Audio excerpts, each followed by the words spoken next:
Apesar de alguns teóricos apontarem para o fim da religião na contemporaneidade, o que vemos nas sociedades é uma busca cada vez maior pelas explicações e rituais religiosos. Há muito tempo, a relação entre religião e cultura vem sendo objeto de estudos de pesquisadores. Compreender e analisar a produção historiográfica dedicada ao tema é a proposta de uma pesquisa realizada pela Faculdade de História da UPF. O objetivo é compreender o atual cenário religioso brasileiro, regional e local, a partir das pesquisas em desenvolvimento por acadêmicos da UPF. Para falar sobre isso, estão no estúdio a coordenadora do projeto, a professora Gisele Zanotto, e a acadêmica do curso de História, Sharon Freitas. Antes de iniciarmos nosso bate-papo, vamos acompanhar a primeira parte da reportagem produzida pelo Núcleo Experimental de Jornalismo, em parceria com a UPF-TV. Há muito tempo, teóricos vêm tentando entender a influência das crenças no cotidiano das sociedades. Com o retorno da religiosidade na cena moderna, os estudos mais recentes buscam entender os motivos deste fenômeno, que envolvem religião e cultura. Pensar e trabalhar com a religião é trabalhar com um campo cultural mais amplo. E ações religiosas incutem na vida cotidiana de uma forma que, às vezes, não nos damos conta, mas são bastante relevantes. Um exemplo bastante expressivo é quando a gente observa o quanto as decisões políticas estão sendo vetorizadas por matrizes religiosas hoje. A história do país e de Passo Fundo é constituída por diversas religiões, que aos poucos traçaram seus caminhos e receberam adeptos.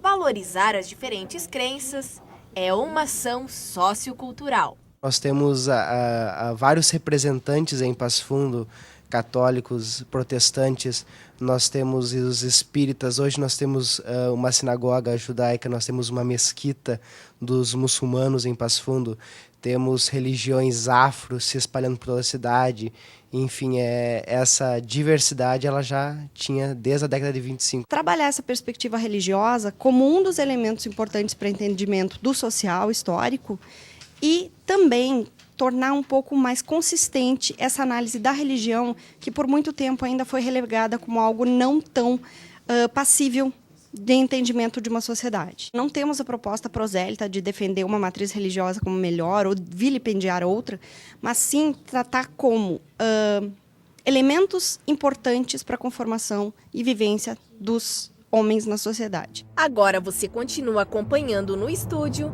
como está o andamento deste projeto. Gisele, a diversidade cultural, embora seja reconhecida hoje, né, não necessariamente aceita, ela hoje é algo que faz parte do nosso cotidiano de alguma forma. Mas vamos voltar um pouquinho no nosso Brasil colonial. Né? Quando a gente estuda no colégio o Brasil colônia, a gente basicamente estuda a existência de duas religiões, que é a religião católica, que era a religião dominante, e as religiões afro. As outras religiões já estavam presentes no nosso cenário nesse período? Pois é, Bibiana, nós temos esse problema da transposição didática, né, desses estudos mais recentes que mostram uma pluralidade anterior. Por exemplo, pouco se fala da própria religiosidade indígena. E mesmo quando se fala do catolicismo no Brasil ou das religiões afro, a tendência nos materiais didáticos e nas escolas é mostrar como os afros, em função da obrigatoriedade de serem católicos, eles sincretizavam elementos católicos para a sua religião. Ao mesmo tempo, a gente tem um movimento que é muito mais amplo, o catolicismo adotando elementos das religiões afros e mesmo das indígenas, se sobrepondo algumas dessas tradições, visando até atrair esse público para o seu escopo, né, de matriz religiosa. Junto a isso, no Império, sobretudo a partir do Império, 1808, nós temos um marco que é a chegada da família imperial ao Brasil, em função de uma articulação com os ingleses e que torna possível que a Igreja Anglicana se instale. E a partir de 21, com a Constituição do Império Brasileiro, a gente tem a aceitação de que outras matrizes religiosas se instalem no Brasil, mas sem uma visibilidade, ou seja, você pode ter casas de culto luterano, metodista e de outras manifestações, mas não pode ser visível publicamente, já que a católica continuava como a oficial. Isso não ajuda, é uma pergunta completamente leiga, né? Mas te ouvindo, a mistificar um pouco essas religiões, porque delas são sempre algo escondido, não publicizado. Então, isso não ajuda a criar um preconceito até, ou então achar que isso é uma coisa muito mais esotérica do que propriamente religiosa?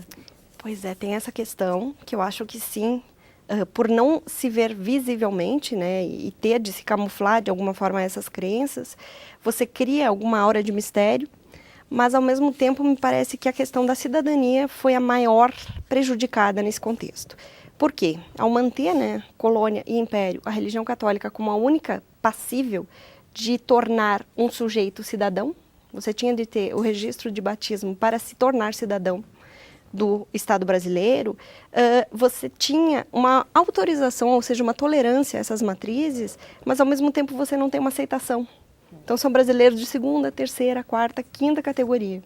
Sem um casamento na católica, você não tem o atestado de matrimônio, seus filhos vão ser tidos como ilegítimos e a herança não é passível de transmissão. Então, é uma questão... fila de preconceitos. Exatamente, é uma questão que passa do campo religioso para o político, para o econômico e para outros mais. Eu queria perguntar para a Sharon, por que estudar história e religião? Bem, em primeiro lugar... Porque você é voluntária na pesquisa, Sim, né? Quer dizer, é uma vontade genuína de se envolver com esse assunto. Em primeiro lugar, o tema de estudar história e religiões é um tema que, para algumas pessoas, pode até ser considerado chato, né? Porque religião, as pessoas, a maioria, às vezes, podem ter a visão de que a gente só se foca na Igreja Católica, que é também, desde até fazendo o mapeamento do jornal O Nacional, que eu... estou mais específica no ano de 1940, a matriz religiosa que a gente mais encontra no jornal é a católica. Porém, existe ainda a espírita, que está se difundindo cada vez mais no meio social, tanto aqui em Passo Fundo quanto em nível nacional. Nesse período da história? Nesse período, e antes ainda, e até agora. E como é que vocês encontram documentos que mostram, ou são só, não são documentos escritos, né, mas são depoimentos? Como é que vocês acessam e descobriram essa difusão?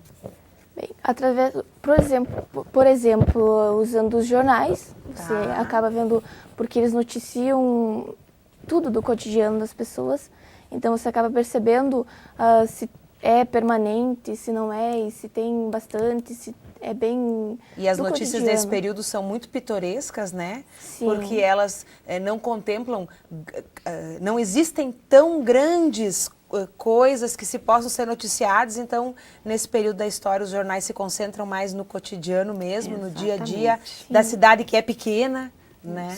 Até porque naquela época não existia internet, né? Era diferente, as pessoas mais utilizavam o jornal, aqueles que podiam, que tinham acesso à televisão também, mas o jornal era o maior instrumento de comunicação. Então, hoje, daí nós, pesquisadores... Mas, Gisele, mesmo esse jornal não reservando tanto espaço para as outras religiões, como é que vocês descobriram, ou através de que materiais vocês descobriram que elas estão presentes? Pois é, Bibiana, eu cheguei na UPF em 2009, já estudava religiões antes, mas um sentimento que eu tinha é de uma carência de um olhar para essa pluralidade. E visando começar um mapeamento dos estudos de religião, eu iniciei o projeto em 2010, que foi até 2012, e a gente estudou as manifestações mais visíveis. Tá? Num primeiro momento, com outros bolsistas, inclusive, a gente fez um estudo das romarias, São Miguel e Aparecida, da construção da catedral e instalação do bispado, e também sobre o culto a Maria Elizabeth. Nesse segundo momento, eu estou com 4 bolsistas nesse momento, né, 2 voluntários. A gente está fazendo um mapeamento dessa diversidade a partir da imprensa, por pensar e observar a imprensa como esse locus de divulgação de informações. Não tem tanta informação pormenorizada, né? Mas, por exemplo, a instauração de algumas igrejas tem anúncio convocando. Olha, a inauguração da Igreja Metodista, por exemplo, né? Que não é o caso do Nacional, que o Nacional é de 25, a Metodista foi criada anteriormente. Nos anos 40, tem alguns embates entre a católica e os grupos espíritas, a nível nacional, mas que repercutem aqui. O jornal dá espaço para o conflito Ele dá elementos que podem caracterizar vestígios. E com isso você vai engrenando mais algumas articulações para conseguir outras fontes, né? Do Centro Espírita Dias da Cruz, especificamente, a gente já conseguiu todo o acervo do jornal deles, né? Sabendo que há mais informações. Tem as atas para analisar e tem outros materiais. Na Católica, a mesma coisa. A Católica de Passo Fundo tem um adendo que ainda não foi pesquisado e que é uma riqueza só, que são todos os registros de nascimento, matrimônio e óbito do período imperial, desde que aqui foi instaurada uma freguesia, né? Então virou um semicartório de época, até 1989, quando o Estado toma para si o registro civil. Nossa, nossa história é muito profunda, né? É Eu queria maravilhosa. perguntar para a Sharon, antes de acabar esse bloco só, de tudo que tu já observou nos jornais, eu sei que tu está há pouco tempo no projeto, mas de tudo que tu já leu, que tu já observou, qual é o tipo de informação ou fato que te chamou mais atenção? Bem, fazendo esse mapeamento então, nacional, várias notícias são interessantes. Por isso que eu até retomando, isso faz também com que essa pesquisa não se torne chata, porque os assuntos são bem do cotidiano das pessoas. Por exemplo, recentemente eu consegui fazer um artigo se baseando nas notícias que o Nacional fez da vinda em Passo Fundo do coração do Martin Roque Gonçalves, que foi um padre que teve aqui a missão então de catequizar os indígenas. Aí ele foi assassinado e o coração dele restou após a morte, então ele é conservado até hoje, dito como milagre, então é símbolo de milagre para muitos devotos. E ele veio a Passo Fundo. Em 1940, trazido. sim, ele esteve aqui. O vocabulário também deve ser algo peculiar nesses jornais, né? Também é bem da época. Palavras que a gente já não usa mais, isso também deve ser uma riqueza. Tem, muito do estudo da cultura de época, né? Não só o linguajar, mas a forma de expressão. É muito interessante observar o quanto os discursos, mesmo sendo de pessoas tidas como não tão referenciais, como políticos, enfim, têm um quê muito mais refinado do que Formal. nós temos hoje. Mais formal, absolutamente mais formal. Bom, gente, conhecendo o nosso passado, nós entendemos o presente e podemos, quem sabe, prever os caminhos do futuro. O Universidade Aberta vai fazer um rápido intervalo, mas nós voltamos para continuar falando dessa pesquisa. Até lá!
Voltamos a falar de uma pesquisa realizada aqui na UPF, que estuda a religião no contexto sociocultural em Passo Fundo.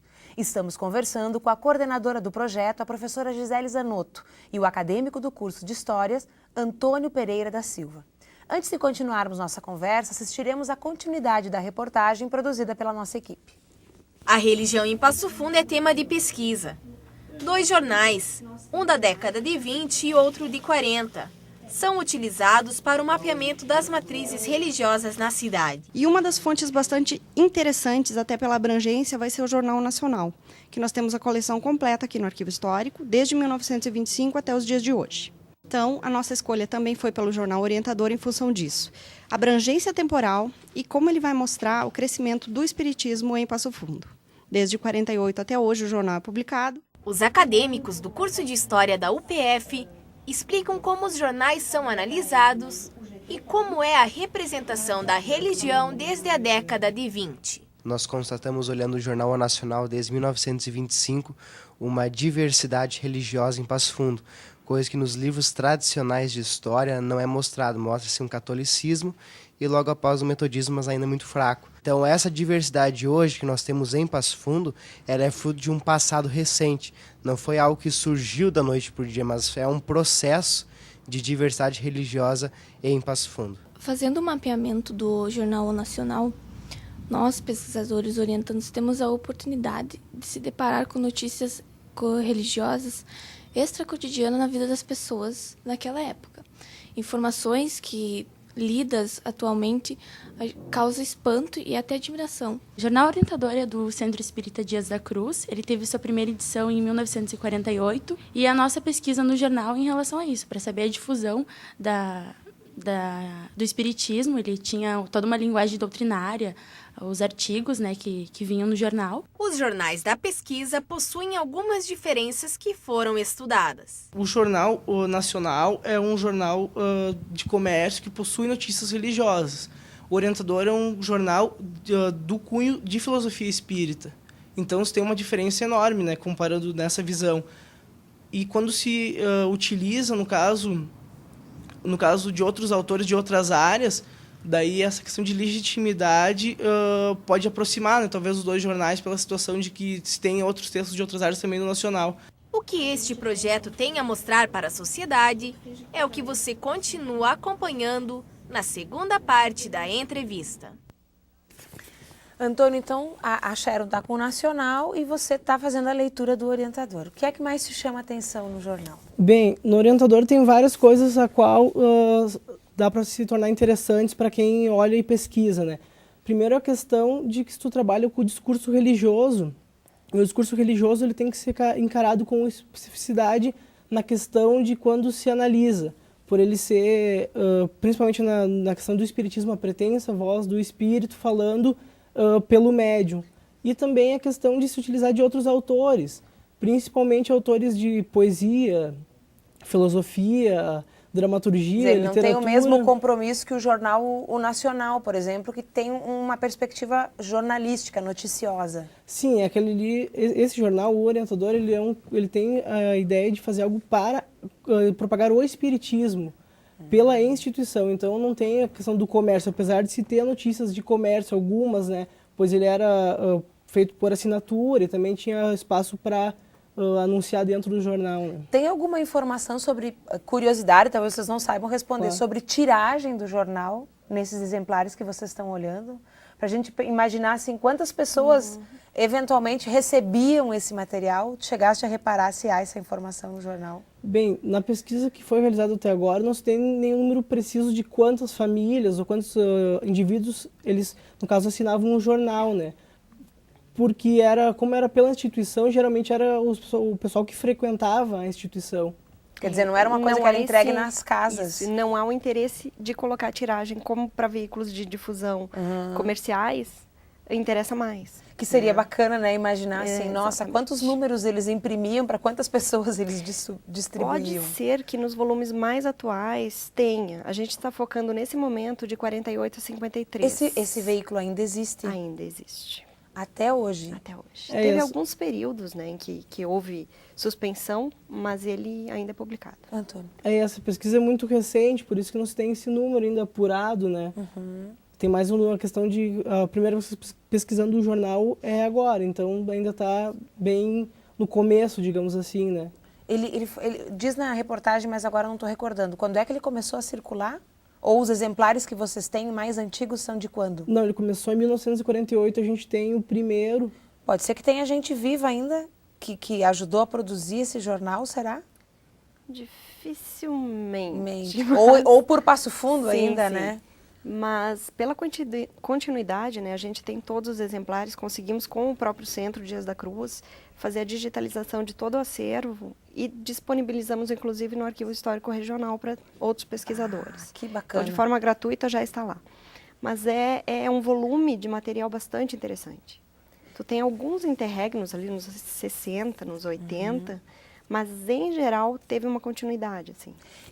Antes nós estávamos conversando no bloco anterior que existe uma relação estreita que às vezes a gente não percebe entre a religião e a vida política e a vida econômica de uma região, de uma cidade, né?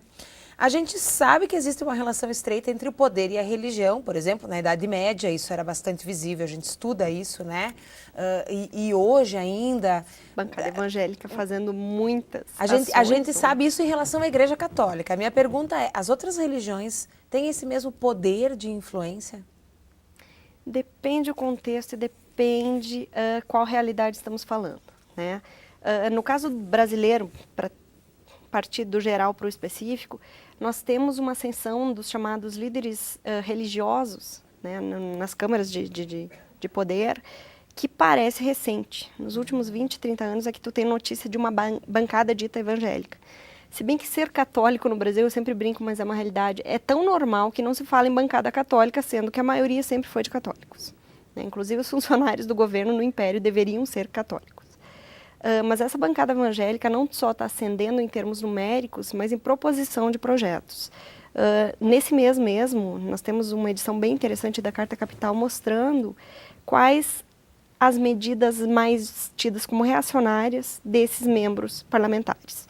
É uma questão que me toca a fundo, porque são medidas bastante restritivas se a gente pensa numa concepção de cidadania, né, de tolerância vasta. Na mesma situação, só para complementar, uma discussão que estava em todas as redes sociais e os veículos de comunicação, da aceitação ou não de algumas orientações, das questões de gênero, né, que é uma coisa que a gente entende que já estão sendo superadas e quando a gente se dá por conta, a gente está dando passos para trás. Andam para frente e volta meio. E em Passo Fundo também tem essa questão. Há alguma ascendência de alguns líderes religiosos, mas não tanto em questões de postos de comando, né? Mas em influência política. No caso do orientador, nós temos um nome bastante importante que circulou, né, por vários artigos desse jornal, que é da Antonina Xavier, filha do chamado primeiro historiador de Passo Fundo, que foi Antonino, e que tem uma bagagem simbólica tem por escola si. com o nome da Antonina Exatamente. Xavier. Esse capital simbólico que ela leva com o nome do pai, enfim, Antonino, é muito importante. Então, tu vê transitando nos centros espíritas, sim, lideranças políticas. Mesmo que não tenha essa defesa constante da sua identidade religiosa. Até porque os espíritas se veem como membros de uma doutrina, ou adeptos de uma doutrina e não essencialmente de uma religião. E porque talvez, e aí a Gisele pode me corrigir se eu estiver errada, mas muitas pessoas, embora sejam batizados na Igreja Católica e frequentem eventualmente os eventos promovidos pela Igreja, também são simpatizantes de outras doutrinas ou religiões e acabem então se dividindo ou tentando combinar essas duas coisas. Exatamente. Teoricamente, a gente está lidando com dois personagens, digamos assim, para pensar esse trânsito religioso contemporâneo. É o personagem do convertido, que pode fazer trânsito religioso, mas em algum momento, ou em vários momentos, ele se assume com alguma identidade.